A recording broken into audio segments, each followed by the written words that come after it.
Hey everyone, it's Ryan here again at Mad River.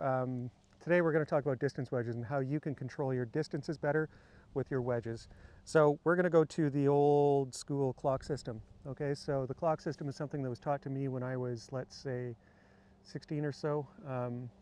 And it was also published in Pell's books and yada yada. So it's how a lot of players visualize how to control distance.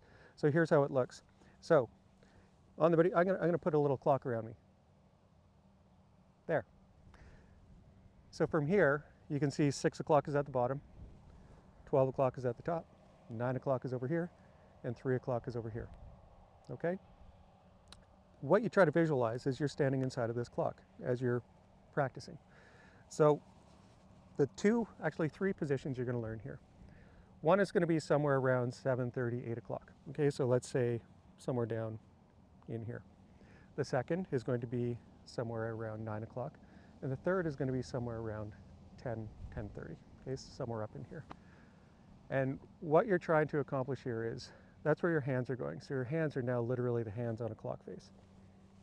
So if my hands are here and the club is down this direction, my hands are slightly forward because that's usually how the club is set up. If I take my hands, right, and they're pointing down to this direction, I'm going to say that's around 7:30, 8 o'clock. I don't know, it's what my mind's eye sees, right? That's all that really matters, is what your mind sees. So if I take the club here and then swing through, the ball's going to go a certain distance. Okay, so take my setup. Now I'm going to try to get my hands to here and maybe to here. They might go a little bit further due to momentum, but we'll see. Okay, so as I do that, and I hit that shot, it went about, carried probably 30 yards, maybe 25. Okay, so what I would do while I'm practicing is I would have my rangefinder and I would see where that ball landed and I would scope it with my rangefinder exactly where the ball landed, and then I know that that's my carry distance. Okay, and then I know that with this particular 50-degree club that the ball is going to run out a certain distance. So that's the 7:30 swing. So what you do is you just go visualize 7:30. I think that's give or take 7:30, 8 o'clock. My hands have got to that position, and then maybe swing through to, let's say, 4 o'clock. Okay, so practice, practice, practice. Boom, boom, boom. Okay, now I'm ready to go. Good. Carry the exact same distance. Okay, so next, what we're going to do, that's the first one. So that's one distance you'll now have. You do this with all your wedges, by the way. I need to digress. Do it with all your wedges. Okay, so you have 3 swings, let's say 4 wedges. That gives you 12 new yardages. Write them all down, keep them in your back pocket, and you'll be better than the rest. Okay? So the next one we're going to learn is 9 o'clock. So what does that look like? I'm going to bring my hands to 9 o'clock. The other thing you can visualize is my left arm is now parallel to the ground. Okay, so what does that look like? Right, I can go 9 to 3, so now my right arm is parallel to the ground, and it stopped at 3 o'clock. Okay, so it goes 9, 3, hands go to 9, hands go to 3. I think I went a little past 9. Video will tell. Okay, we'll do one more. 9, 3. I think I went a little past 9 and a little past 3, but that's okay. So again, I take my rangefinder and I would scope exactly where that ball landed.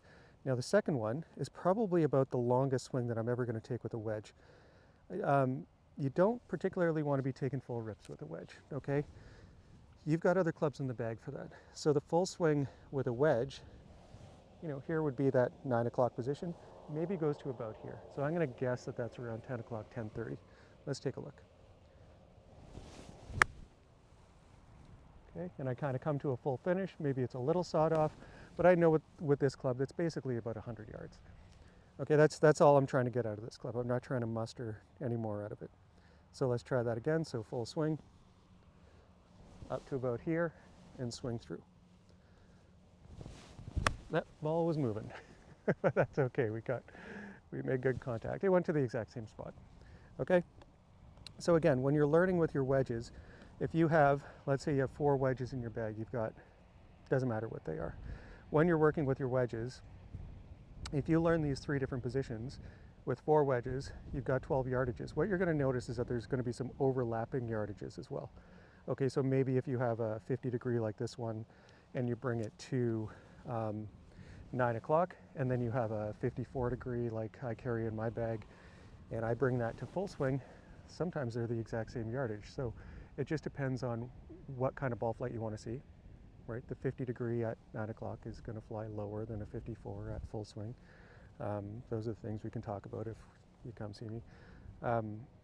But yeah, so those are the things that you're going to start to notice, and there'll be a lot of overlap, and then it's just a matter of which shot you're most comfortable with. Okay, so I hope this video is helpful.